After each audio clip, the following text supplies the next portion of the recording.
श्रीमद् भागवतम के अंतर्गत चतुर्थ स्कंद 16वां अध्याय और 27 नंबर श्लोक 27 नंबर श्लोक से आज हम प्रारंभ करने जा रहे हैं।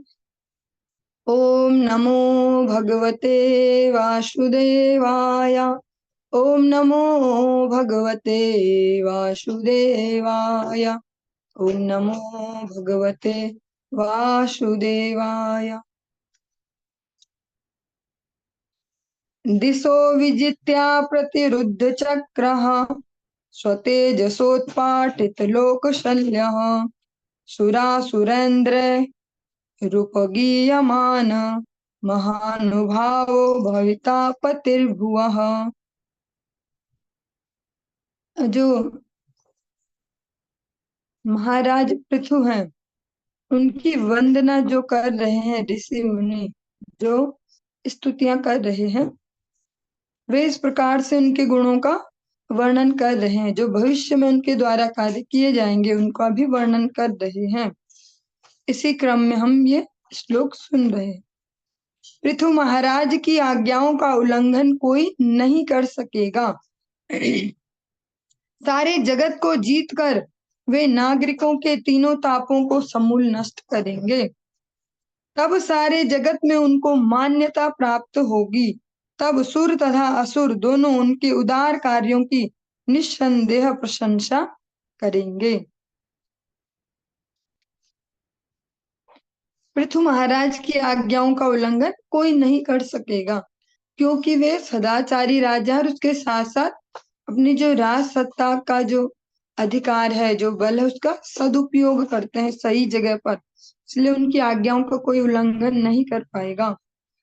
संपूर्ण विश्व को जीतकर वो ऐसा नहीं करेंगे कि जनता को दुखी करे, परेशान करे, उन्हें से अनावश्यक उनको दंड दें या कर वसूले, बल्कि वो ऐसे राजा होंगे जो नागरिकों को स्पष्ट है त्रितापों से मुक्त करेंगे, उनके त्रितापों को नष्ट करेंगे।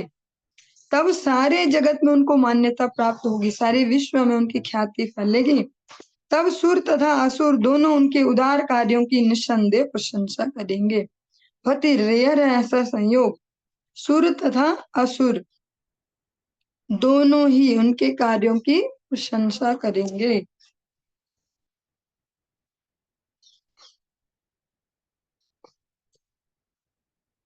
इस प्रकार से जो हमारे ये चतुर्थ स्कंध का 16वां अध्याय है, ये यहाँ पर संपूर्ण हुआ। हम 17वें अध्याय में प्रवेश कर रहे हैं। मैत्रेया उवाच एवं स भगवान वन्यः ख्यापितो गुणकर्मभिः छन्दयामास तान् कामः प्रतिपूज्य अभिनन्द्य च।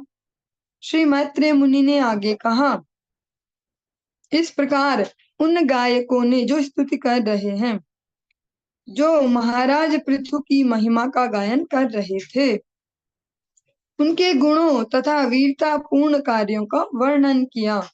अंत में महाराज पृथु ने सम्मान पूर्वक उन्हें अनेक भेंटें प्रदान की और उनकी यथेष्ट पूजा की। इस प्रकार से जो गायक हैं वे महाराज पृथु के महिमा का गान करते हैं। वो गायक ऐसे नहीं है जैसा हम आज के समय में गायक शब्द से मीनिंग लगाते हैं। वे गायक वो है जो उनकी स्तुतियां करते, जो स्तुति योग्य हैं। और महाराज पृथु उन सबको उनके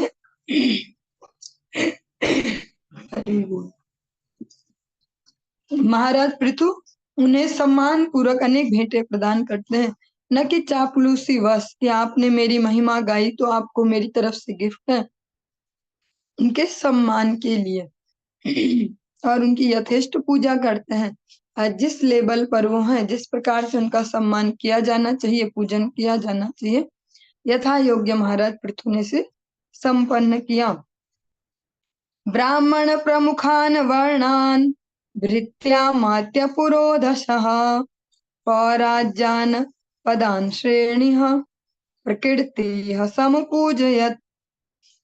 इस प्रकार राजा पृथु ने ब्राह्मण तथा अन्य जातियों के समस्त नायकों, अपने सेवकों, मंत्रियों, पुरोहितों, नागरिकों, समस्त देशवासियों, अन्य जाति के लोगों, प्रशंसकों तथा अन्यों को प्रसन्न किया और उनका सभी प्रकार से सम्मान किया। इस प्रकार वे सभी अत्यंत प्रसन्न हो गए। और ऐसा भगवान ही कर पाएंगे कि सबको संतुष्ट कर दे, वरना इस जगत में बहुत ही मुश्किल है कि सबको प्रसन्न कर पाना। विदुरा उवाच कस्माद्धार गोरूपम धरित्री बहुरूपिणी याम दुदोह पृथुस्तत्र होवत्सो दोहनम चक्किम। विदुर जी ने श्री मैत्रेय मुनि से प्रश्न किया, हे ब्राह्मण, जब धरती माता अनेक रूप धारण कर सकती है तो फिर उन्होंने गाय का ही रूप क्यों ग्रहण किया? और जब राजा पृथु ने उनको दुहा तो कौन बछड़ा बना और दुहने का पात्र क्या था? विदुर जी एक सिंसियर श्रोता जैसे श्रवण कर रहे हैं। वो केवल इस प्रकार के श्रोता नहीं है जो हाँ जी करते हैं, या एक कह सकते हैं निम्न स्तर के श्रोता नहीं है कि जो केवल मजेदार चीजें सुनना चाहे कि जो हमारे मन को अच्छा लगे। वो स्थिरता से वचन सुन रहे मैत्रेय मुनि के, और साथ ही साथ सेंसिटिव संवेदनशील प्रश्न भी पूछते हैं, जिससे पता चलता कि अरे देखो ये तो ध्यान भी दे रहे हैं। इस प्रकार के क्वेश्चन बीच में निकालते हैं कि हे ब्राह्मण, जब धरती माता जो है, धरती देवी, वे कोई भी रूप धारण कर सकती हैं, तो गाय का ही रूप क्यों उन्होंने धारण किया? और अगर वो गाय बनी तो पृथु महाराज ने जब उनका दोहन किया तो फिर बछड़ा कौन बना? और जिस बर्तन में हम दूध निकालते हैं, जिस बर्तन में धोने के बाद की सामग्री वो निकालते हैं, वो बर्तन क्या था? प्रकृत्या विषमा देवी कृता तेन समा कथम तस्य मेद्यम हयम देवः कस्य हेतोर्पाप हरत। पृथ्वी की सतह स्वभावतः कहीं ऊंची है तो कहीं नीची, तो फिर राजा पृथु ने पृथ्वी की सतह को कैसे समतल बनाया? और स्वर्ग के राजा इंद्र ने यज्ञ के घोड़े को क्यों चुराया?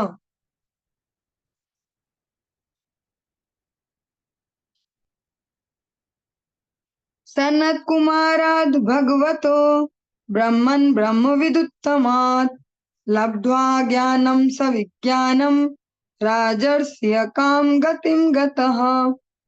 महान साधु राजा महाराज पृथु ने परम वैदिक विद्वान सनत कुमार से ज्ञान प्राप्त किया। अपने जीवन में इस ज्ञान को व्यवहार में प्रयोग में लाने हेतु ज्ञान प्राप्त करके उस राजा ने इच्छित गंतव्य किस प्रकार प्राप्त किया?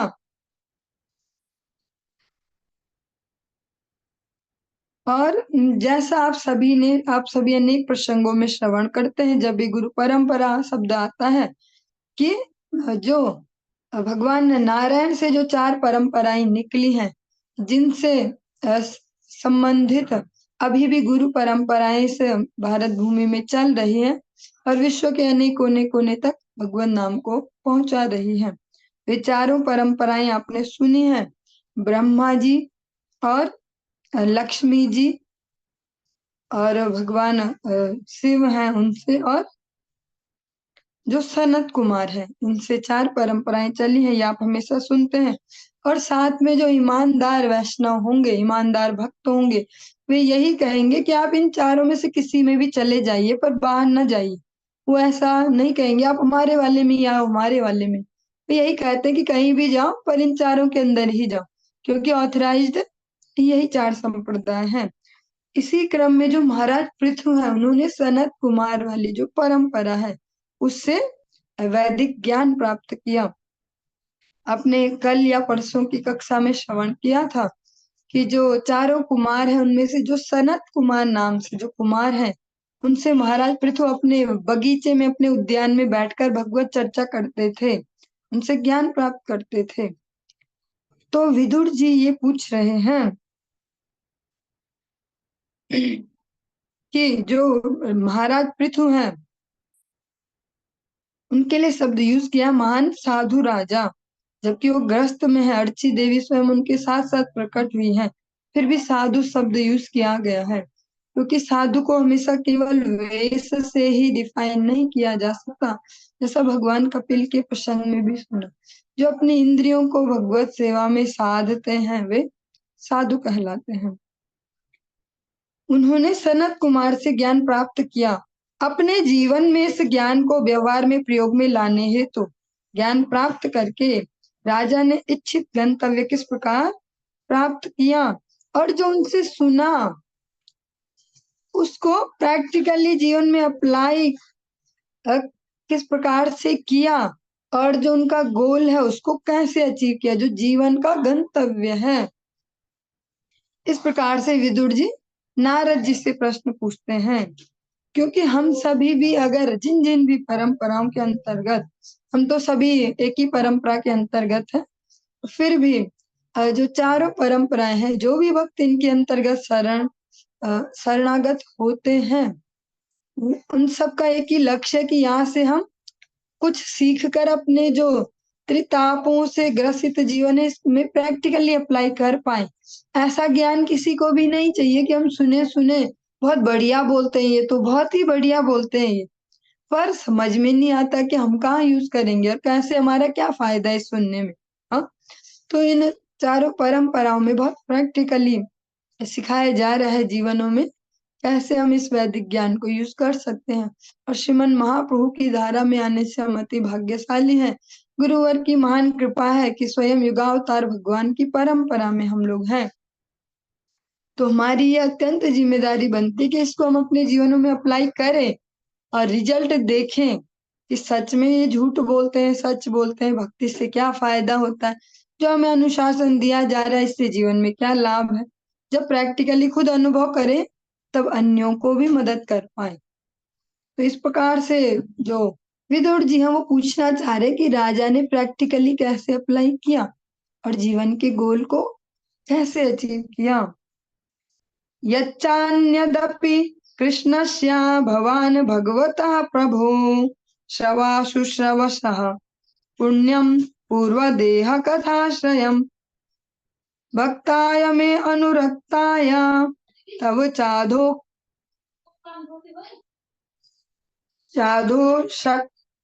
चाधोक्षजस्य च वक्तुमर्हसि यो अधुया दैन्यरूपेण गामि माम्।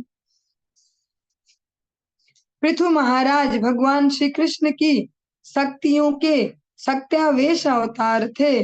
फलतः उनके कार्यों से संबंधित कोई भी कथा सुनने में मन भावन लगती है और यह सर्वथा कल्याणकर होती है।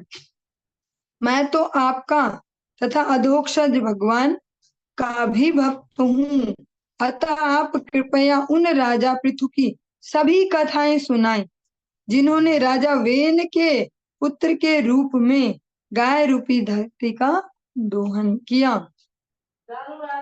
अब विदुर जी इस प्रकार से कह रहे हैं, हम यहाँ पर बार बार श्रवण करेंगे विदुर जी अति दीनता के साथ, लेकिन बार बार स्मरण दिलाते हैं मैत्रेय मुनि को कि मैं आपके शरणागत हूँ, आप मुझे सच में सब कुछ बताना, कुछ ऐसे छुपाना नहीं, मुझे अच्छे से समझाओ, मैं आपके शरणागत हूँ। इस प्रकार से इसको हम इस प्रकार से नहीं कहेंगे कि वो चापलूसी कर रहे हैं, क्योंकि इस जगत में अधिकतर इस प्रकार के शब्द तभी यूज किए जाते हैं, लेकिन वो ईमानदारी से उनके स्मरण दिलाते कि मैं आपकी शरणागत हूँ, आप मेरी वंचना मत करना।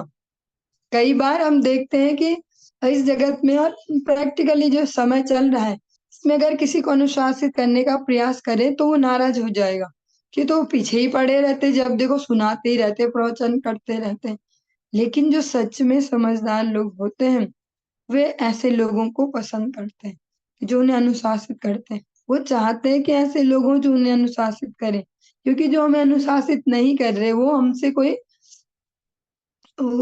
उनका घनिष्ठता का संबंध नहीं है, क्योंकि तभी तो बोले जाओ जाओ जाने दो इन्हें, गड्ढे में जाने दो, हमें क्या फर्क पड़ रहा। तो जो हमें अनुशासन कर रहे हैं वो हमारा मंगल चाहते हैं। इस प्रकार से जो विदुर जी हैं वो स्वयं से बार बार स्मरण दिला रहे, मेरी वंचना मत करना ऐसा सोच के कि क्या फर्क पड़ रहा, मेरी वंचना न करना, मैं आपके शरणागत हूँ, मुझे सही से समझाना। पृथु महाराज भगवान श्री कृष्ण की शक्तियों के सत्यावेश अवतार थे।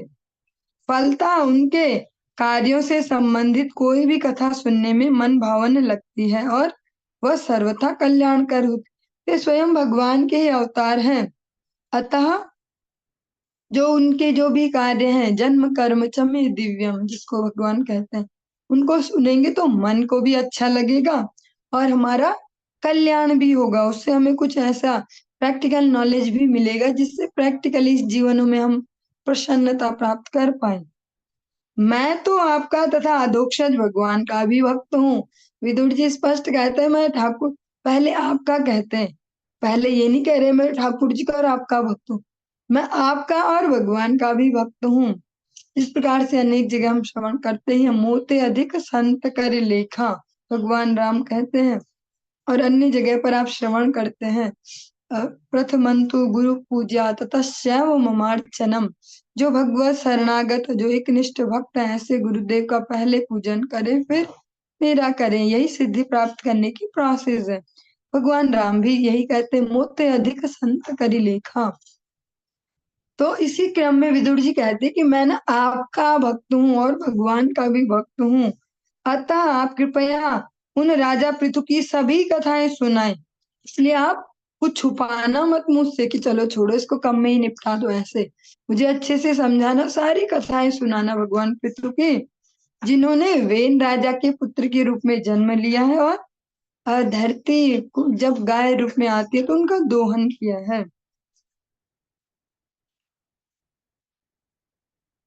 सूत उवाच चोदितो विदुरेणैवं वासुदेव कथां प्रति प्रशस्य तं प्रीतमना मैत्रेयः प्रत्यभाषत।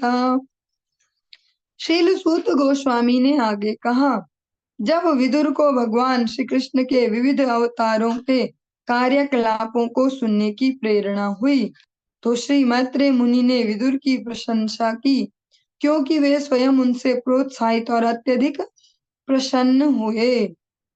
तब श्री मैत्रेय मुनि ने इस प्रकार कहा, सूत गोस्वामी जी ये सब सुना रहे सौनकादि ऋषियों को। सूत गोस्वामी जी कहते हैं, जब विदुर जी को भगवान श्री कृष्ण के विभिन्न अवतारों के कार्यकलापों को सुनने की प्रेरणा हुई, जब उनके मन में ऐसी जिज्ञासा आई भगवान के जो जो अवतार है मैं सबके लीला प्रसंग उनके जो कार्य हैं उनको सुनूं, तो श्री मैत्रेय मुनि ने विदुर जी की प्रशंसा की, क्योंकि वे स्वयं उनसे प्रोत्साहित और अत्यधिक प्रसन्न हुए। जो श्रोता और वक्ता दोनों का एक बहुत ही अच्छा रिलेशन होता है। ऐसा नहीं होता कि हम कहें कि वक्ता ही महान होता है, इतनों को सुना रहा है। एक को बॉन्डिंग होती है, एक ऐसा संबंध होता है परस्पर।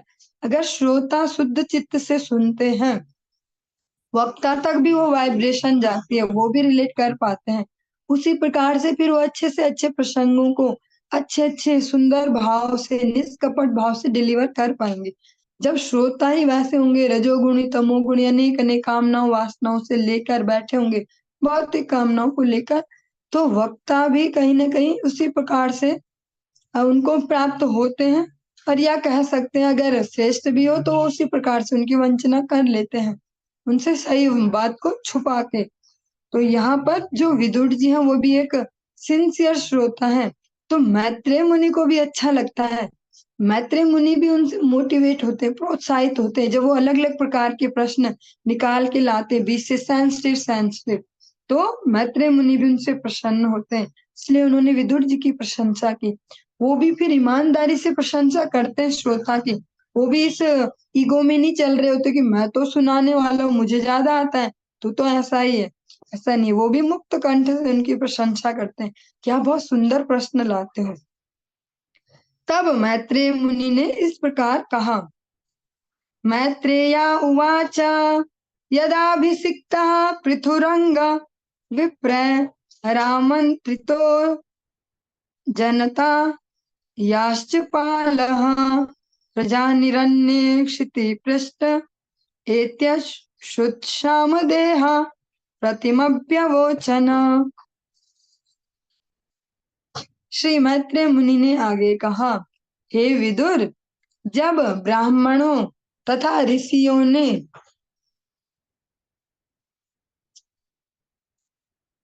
राजा पृथु को राज सिंहासन पर बिठा दिया तथा उन्हें नागरिकों का रक्षक घोषित किया, तो उस समय अन्न का अभाव था। नागरिक भूख के मारे सूखकर कांटा हो गए थे, दुर्बल हो गए थे। अतः वे राजा के समक्ष आए और उन्हें अपनी वास्तविक स्थिति कह सुनाई। जब वेन राजा बने तो उन्होंने जनता का सब कुछ चूस लिया। अगर लोकल शब्दों में कहें, जनता को पूरा चूस ही लिया। जो जो उनके पास था सब अपने पास संग्रह किया। अपने ही कह सकते हैं गर्व को, घमंड को बढ़ाने में सबको यूज किया। और उनके दुराचार से प्रकृति ने भी सब कुछ देना बंद कर दिया जो प्रकृति देती है। और मूलतः जो बेसिक है वो तो प्रकृति ही देती है। भले ही मनुष्य घमंड कर सकते हैं, हमने ये बनाया, हम वो करते हैं, हम ऐसा करते हैं, पर जो बेसिक है, रॉ मटेरियल जिसको कहेंगे, कच्चा संसाधन, वो तो प्रकृति ही देती है। तो प्रकृति ने वो देना बंद कर दिया था।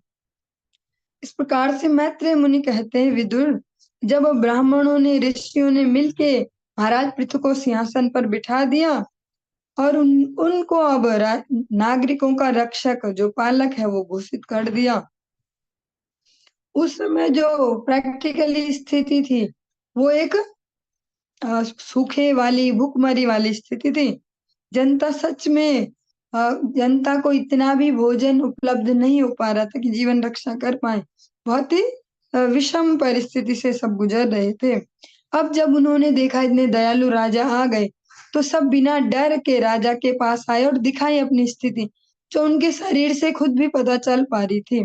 जो उनके तनों की दुर्बलता है वो भी उसको बता पा रही थी कि ये कितना सच कह रहे हैं, कितना झूठ कह रहे हैं। वे महाराज पृथु को अपनी वास्तविक स्थिति बताते हैं। वयम राज जाठरेणाभितप्ता यथाग्निना कोटरस्थेन वृक्षाः त्वामद्य याताः शरणं शरण्यं यः साधितो वृत्तिकरः पतिर्नः तन्नो भवानी हतु रातवे अन्नं सुधा क्षुधार्दितानां नरदेव देव यावन्न नक्षयामः उज्जितोर्जा वार्तापतिस्त्वं किल लोकपालः। ये 2 श्लोकों को साथ में लिया गया है। हे राजन, जिस प्रकार वृक्ष के कोटर में लगी आग वृक्ष को धीरे धीरे सुखा देती है, उसी प्रकार हम जठराग्नि भूख से सूख रहे हैं। आप शरणागत जीवों के रक्षक हैं। आप हमें वृत्ति, जीविका, जिससे हम जीवन धारण करें, देने हेतु नियुक्त हुए हैं। अतः हम सभी आपके संरक्षण में आए हैं। आप केवल राजा ही नहीं हैं, आप श्री भगवान के अवतार भी हैं। वास्तविक रूप से आप राजाओं के भी राजा हैं। आप हमें सभी प्रकार की जीविकाएं प्रदान कर सकते हैं, क्योंकि आप हमारी जीविका के स्वामी हैं। अतः हे राज राजेश्वर, उचित अन्न वितरण के द्वारा हमारी भूख को शांत करने की व्यवस्था कीजिए। आप हमारी रक्षा करें, अन्यथा हम जल्दी ही भूख के मारे मर जाएंगे। और जो प्रजा है, जो वो लोग हैं, जो उनके लीडर्स होंगे, जो उनकी बात को रख देंगे, वो बहुत ही प्रैक्टिकल एग्जाम्पल देते हैं। जैसे कोई वृक्ष हो, उसके तने में, जैसे कई वृक्षों में होता है ना, अंदर कुछ खोखला सा होता है, वहां कोई आग लगा दे तो वो धीरे धीरे धीरे धीरे पूरे वृक्ष को ही जला देगी। ऐसे ही वो कहते कि जो हमारे उदर है, वहां पर जो जठराग्नि है, जो भूख की आग है, ये हम सभी का एक प्रैक्टिकल एक्सपीरियंस भी होगा, आपने एक्सपीरियंस लिया होगा। स्वस्थ जीवन का एक पैरामीटर भी माना जाता है इसको, कि 2 बार, मिनिमम 2 बार इतनी खतरनाक भूख लगे कि पेट की आग भी महसूस हो, जिसको जठराग्नि कहते हैं। उसी अग्नि की यहाँ पर बात हो रही है। वो कहते हैं जो भूख से जो अग्नि जल रही है हमारे पेटों में, ये भी हमें ऐसे ही जला देगी जैसे वृक्ष के तने में, कोटर में कोई आग जला ले, पूरा वृक्ष सूख जाता है। आप केवल राजा ही नहीं हो, राजाओं के भी राजा हो, आप स्वयं भगवान के अवतार हो। हमारा जो जीवन पालन है, जो उसके लिए जो भी प्रयास होना चाहिए, वो सब आप पर निर्भर करता है। आप इस सब के स्वामी हो। अतः अब आप हमारी व्यवस्था कीजिए, जिससे हम अपनी भूखों को शांत कर पाए, जीवनों को चला पाए, वरना हम ऐसे ही मर जाएंगे। और हम सभी तो भाग्यवान है, भगवान की कृपा है कि हम सभी ने कभी ऐसा टाइम तो किसी ने नहीं देखा होगा कि भूख के मारे मर जाए। लेकिन प्रैक्टिकली ऐसे भी मनुष्य हैं इस जगत में, हमारे आसपास भी कई कई जगह होते हैं, जो सच में भूख से भी मर रहे हैं अभी भी प्रैक्टिकली। तो हम सभी भगवान को, इसीलिए भगवान को भोग लगाने का एक ये भी भाव है कि हे ठाकुर जी, आपने हमें कृपा करके दिया है, पहले आप इसके साक्षी बनो।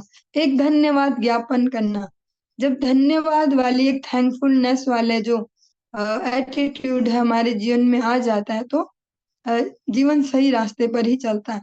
जहाँ इगोइस्टिक होके चलेंगे, कर्ता अभिमान करके, हम कमा रहे, हम खा रहे, इसमें भगवान का क्या है, हम ही तो मेहनत कर रहे हैं, हम हाथ पैर नहीं चलाएंगे तो कहाँ से आ जाएगा। एक ये वाला विचार भी है। एक है कि थैंकफुल वाला, कि ठाकुर जी आपने व्यवस्थाएं बनाई है। अनेक ऐसे लोग हैं जिनको अभी भी दिन भर में खाना पेट भर के नहीं मिल रहा, आपने दिया है। तो भगवान को धन्यवाद ज्ञापित करने का भी एक तरीका है, भगवान को भोग अर्पित करना। मैत्रेया उवाच पृथुः प्रजानां करुणं निशम्य परिदेवितं दीर्घं दद्यो कुरुश्रेष्ठ निमित्तं सो अन्वपद्यत। नागरिकों के इस शोकालाप को सुनकर तथा उनकी दयनीय स्थिति देखकर राजा ने दीर्घ काल तक इस विषय पर विचार किया कि क्या वे मूलभूत कारणों को खोज सकते हैं। और जो महाराज पृथु हैं, उन्होंने ऐसा, जो नागरिक अपने दीनता से अपनी दरुण दशा का वर्णन कर रहे हैं, उसको धैर्य से सुना और स्थिरता से, धैर्य से ही शांत चित्त होकर विचार किया कि इसका मेन कारण क्या है, मेन समस्या की जड़ क्या है, रूट कॉज क्या है इस समस्या का। इति व्यवसितो बुद्धया प्रगृहीत सरासनः संदधे विशिखं भूमेः क्रुद्ध स्त्री पुरः यथा। ऐसा निश्चय करके राजा ने अपना धनुष बाण उठाया और उन्हें पृथ्वी की ओर उसी प्रकार लक्षित किया जिस प्रकार शिव क्रोध से सारे जगत का विनाश कर देते हैं।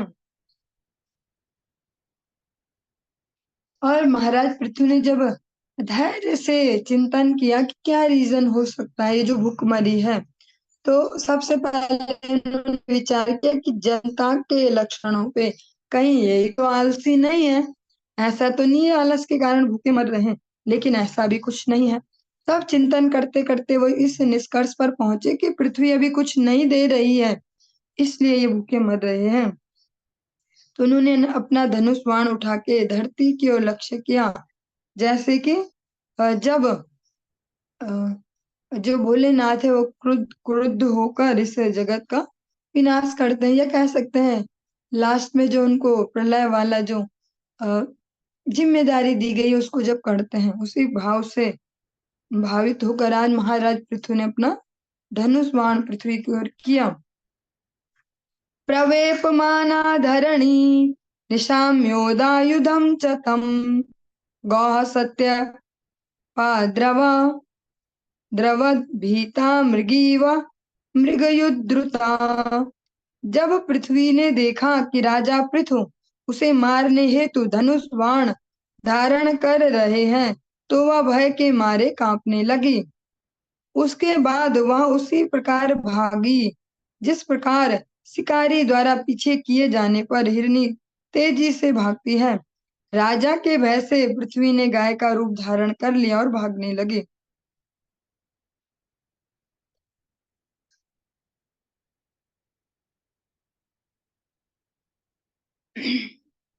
और जिस प्रकार से आप सभी जानते भी हो और सुन भी अनेक बार किया होगा कि जो भी हम अपने आसपास देख रहे हैं, चाहे वो नदियां हैं, चाहे प्रकृति का कोई भी भाग, उन सब का एक दिव्य स्वरूप भी है और एक स्थूल स्वरूप होता है।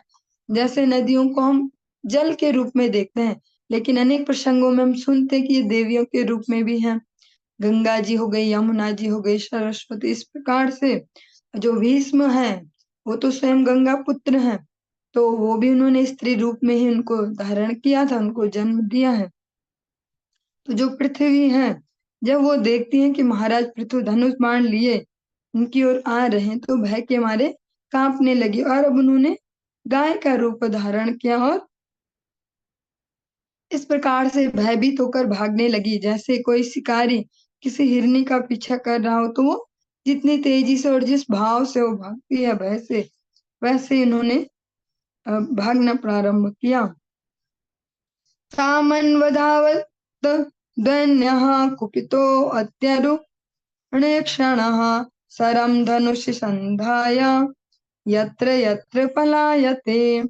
यह देखकर महाराज पृथु अत्यंत क्रुद्ध हुए और उनकी आंखें प्रातःकालीन सूर्य की भांति लाल लाल हो गई।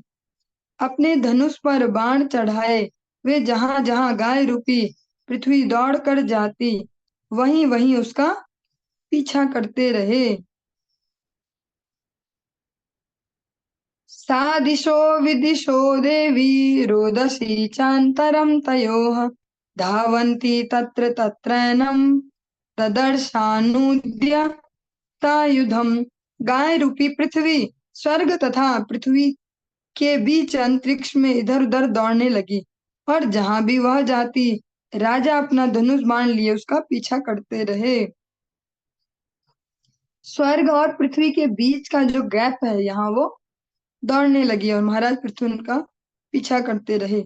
लोके नाविंदत त्राणम त्राणम वैन्यान मृत्योरिव प्रजाः त्रस्ता तदा निववृत्ते हृदयेन विदूयता। जिस प्रकार मनुष्य मृत्यु के क्रूर हाथों से नहीं बच सकता, उसी प्रकार गाय रूपी पृथ्वी वेन के पुत्र से नहीं बच सकी। अंत में पृथ्वी भयभीत होकर और दुखित हृदय से असहाय अवस्था में पीछे की ओर मुड़ी। जब इस प्रकार का सीन आ गया कि अब आगे नहीं दौड़ पाऊंगी, अब तो हो गया बस, तो वे भयभीत और दुखित हृदय से पीछे की ओर मुड़ी। उवाच च महाभागम धर्मज्ञापन्न वत्सला त्राहि मामपि भूतानां पालने अवस्थितो भवान। परम राजा पृथु को धर्म के ज्ञाता तथा शरणागतों के आश्रय के रूप में संबोधित करते हुए ने कहा, कृपया मुझे बचाइए, आप समस्त जीवात्माओं के रक्षक हैं। अब आप इस ग्रह के राजा के रूप में पदस्थ हैं।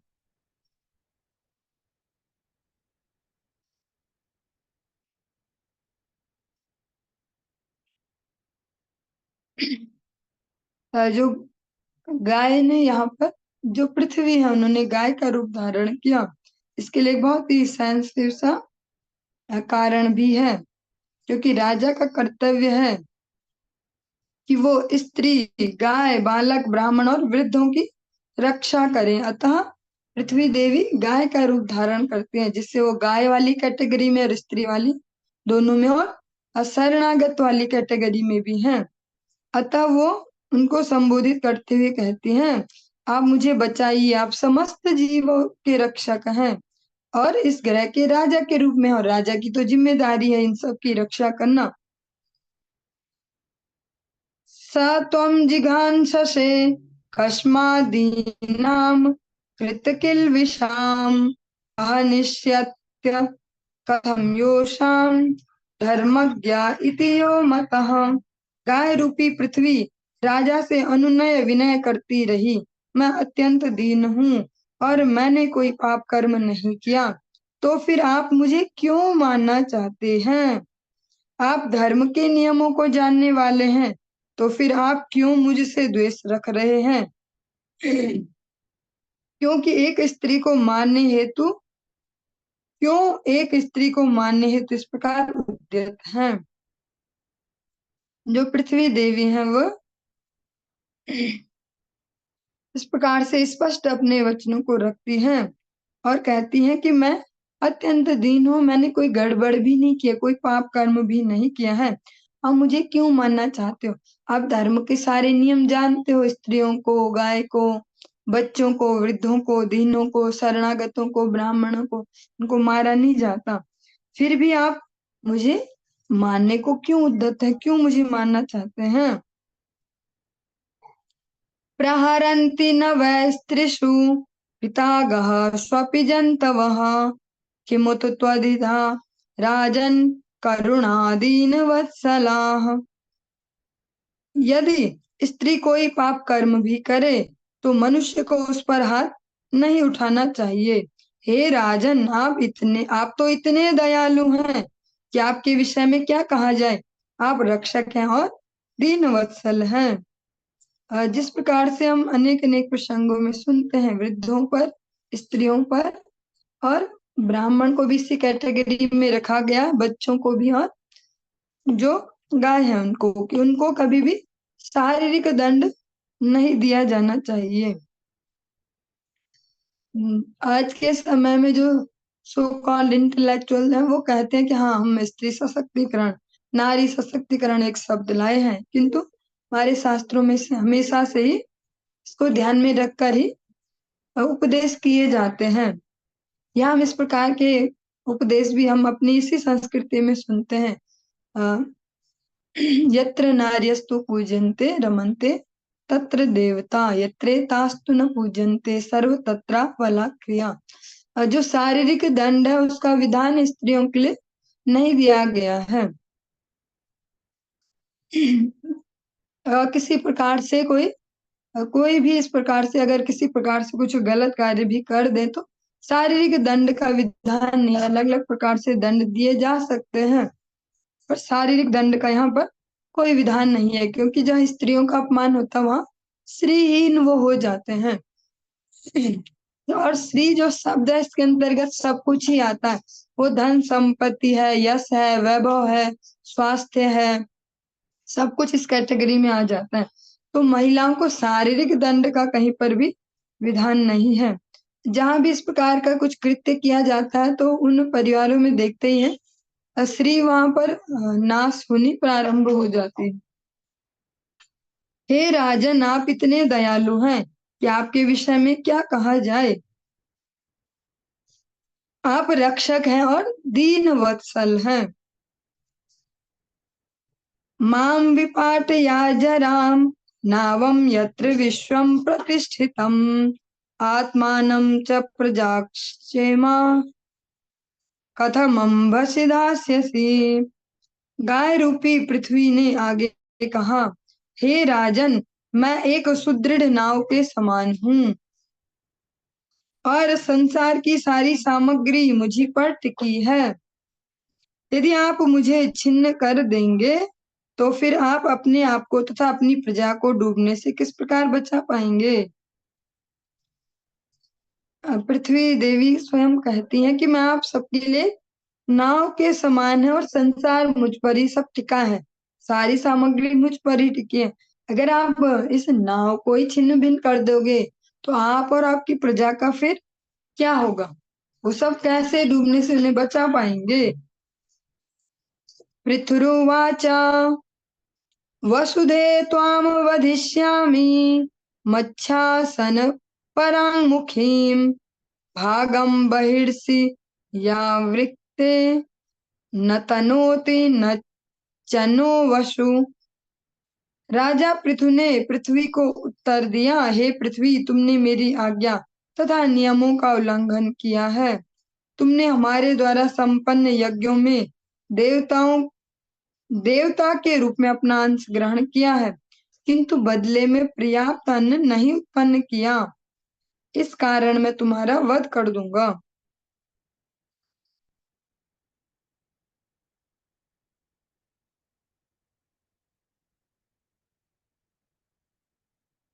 जो तात्पर्य है, हम इसको एज इट श्रवण करते हैं, क्योंकि हर प्रसंग में मैं अपना अधिकार भी नहीं समझती उसको विस्तार कर पाना। गाय रूपी पृथ्वी ने कहा कि वह न केवल स्त्री है, वरन निर्दोष है और निष्पाप भी है।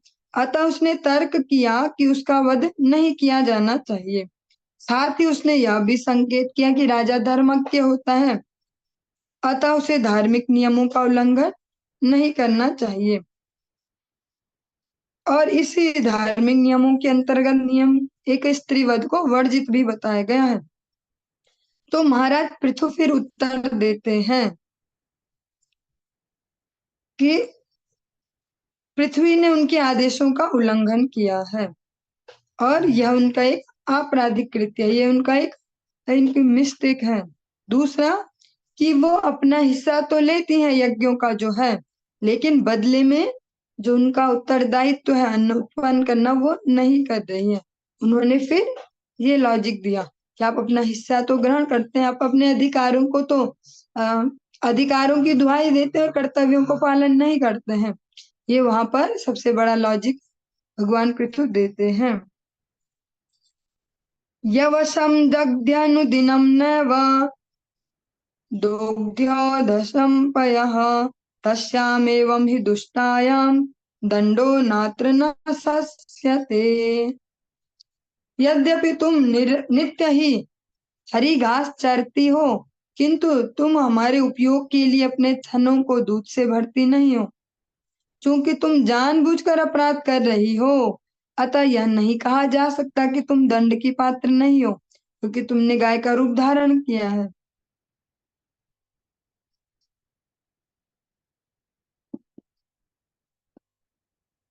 क्योंकि वो अपना जो अधिकार है उसको तो पूरा लेते हैं कि हमारा अधिकार है, हमारा ये अधिकार है, हमारा वो अधिकार है, लेकिन कर्तव्यों का पालन नहीं करते। गाय के रूप में तुम हरी घास तो खा रही हो केवल, पर जो बदले में थनों में दूध देना हम सबके पालन के लिए वो नहीं दे रही हो। तो ये जानबूझकर ऐसा अपराध कर रही हो, अतः हम ये नहीं कह सकते कि तुम दंड की पात्र नहीं हो, क्योंकि तुमने गाय का रूप धारण किया है। मीन्स ये बहुत ही सूक्ष्म सा प्रसंग है, हम इसको विस्तार तो नहीं कर पाएंगे।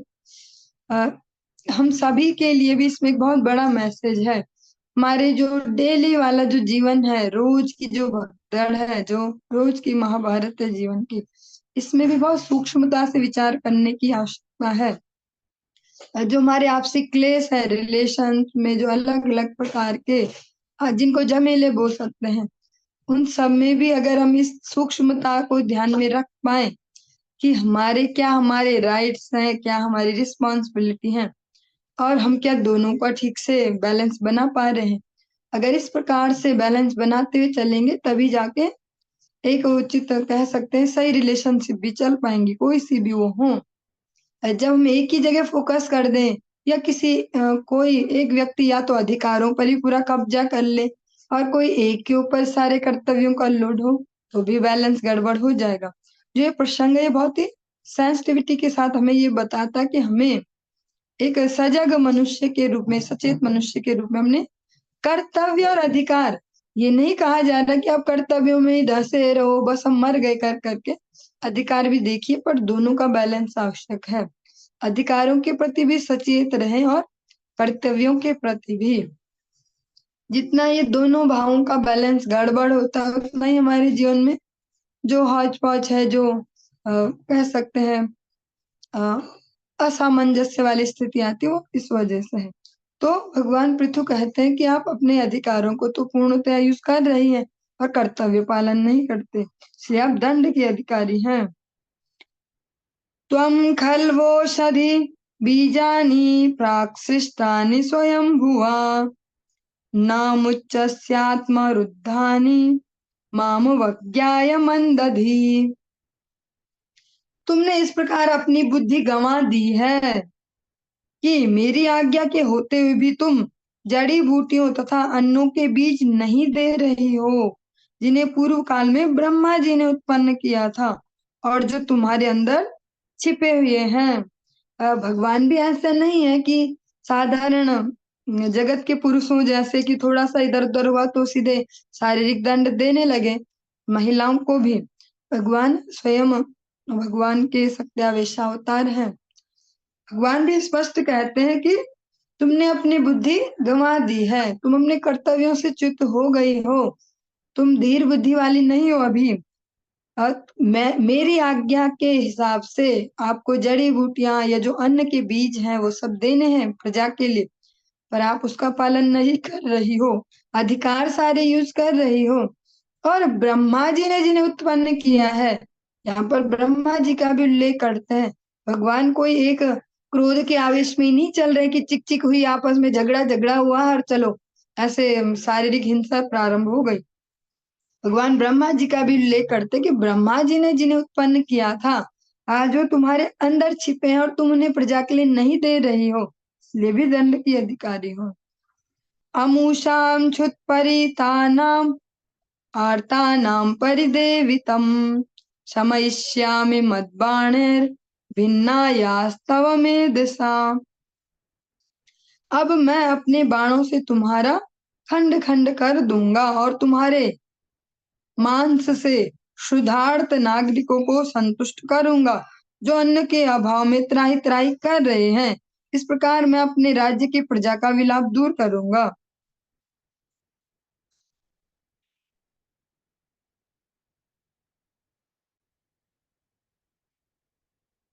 भगवान पृथु इस प्रकार से धरती को एक प्रकार से कह सकते हैं डरा रहे, धमका रहे हैं ताकि वो अपने कर्तव्य पर वापस लौट जाएं। वो कहते जब तुम दोगी नहीं जो तुम्हारी जिम्मेदारी है, हमारे हाथ में तो नहीं अन्न उत्पन्न करना, जड़ी बूटी उत्पन्न करना, हमारे हाथ में यज्ञ करना, तुम्हें यज्ञ भाग देना, और तुम एज ए देवता अपना यज्ञ भाग लेती हो, पर बदले में वो नहीं दे रही हो जो जनता के प्राण रक्षा के लिए आवश्यक है, कोई मजे के लिए नहीं या इंद्रिय तर्पण नहीं। अभी तो बेसिक जो नीड है उनकी अन्न वो भी तुम नहीं दे रही हो, अतः मैं तुम्हें ही मारूंगा और तुम्हारे मांस फिर अपनी जनता को खिलाऊंगा। अब और तो कोई चारा नहीं बचता मेरे पास। इस प्रकार से भगवान ने भयभीत कर रहे हैं एक प्रकार से। पुमान योषिदुत क्लीब आत्म संभावनो धम भूतेषु निरनुक्रोशो नृपाणाम त्वद्वदो वधः। ऐसा कोई भी क्रूर व्यक्ति, चाहे वह पुरुष स्त्री या नपुंसक हो, जो अपने निजी भरण पोषण में ही रुचि रखता हो है और दूसरे जीवों पर दया नहीं दिखाता, वह राजा द्वारा वध है। ऐसा वध कभी भी वास्तविक वध नहीं माना जाता, क्योंकि जो धरती है उन्होंने भी सेंसिटिवली इमोशनल एक गेम खेला, इस प्रकार से क्वेश्चन पुट आउट किए। हम भी जब सुन रहे तो हमें भी तो लग रहा कि बिल्कुल सही बात है भैया, स्त्री भी है, वो गाय भी है, शरणागत है, उनका वध तो नहीं होना चाहिए। बात तो बिल्कुल सही कह रही। ऐसा हम एक बार इस जगत में भी देखते अपने आसपास घरों में या समाज में, इस प्रकार से सीन बनाया जाता है इमोशनल गेम खेल के कि जो सही हो वही गलत लगने लग जाता, गलत वाला सही लग जाता, ऐसे इमोशनल ड्रामेबाजी हो जाती कई बार। तो भगवान पृथ्वी भी फिर भगवान है, उनसे ज्यादा बुद्धिमान कौन है, वो भी फिर सही सही लॉजिक लाके बता रहे हैं कि कैसे कैसे क्या क्या होना चाहिए। भगवान स्पष्ट कहते हैं यहाँ पर स्त्री स्त्री की बात नहीं है, यहाँ पर मनुष्य मात्र की बात कर रहे हैं, चाहे वो स्त्री हो, चाहे पुरुष हो, चाहे थर्ड जेंडर हो।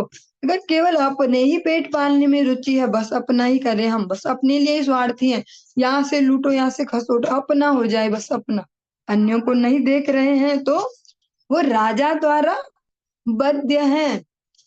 जैसा हम देखते भी हैं आज की डेट में भी कि बड़े बड़े बिजनेस पर्सन है, उन पे टैक्स लगाए जाते हैं।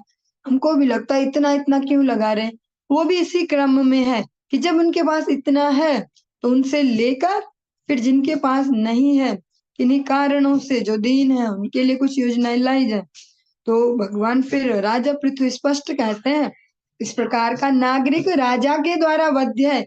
यहाँ पर इमोशनल गेम नहीं चलेगा कि कोई पुरुष किसी स्त्री पे इसलिए हाथ नहीं उठा सकता, शारीरिक दंड इसलिए नहीं दे सकता, ऐसा ऐसा जो लॉजिक है।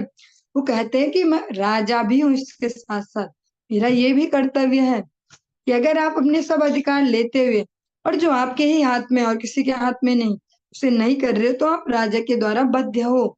एज ए राजा फिर मुझे पूरा अधिकार है आपका वध करने का। और ये वध फिर हत्या वाली श्रेणी में नहीं आएगा कि अरे बहुत बड़ा पाप कर दिया इन्होंने। चलिए आज के इस प्रसंग को हम यहीं पर ही विराम देते हैं, आगे कल कंटिन्यू करेंगे। हरि बोल।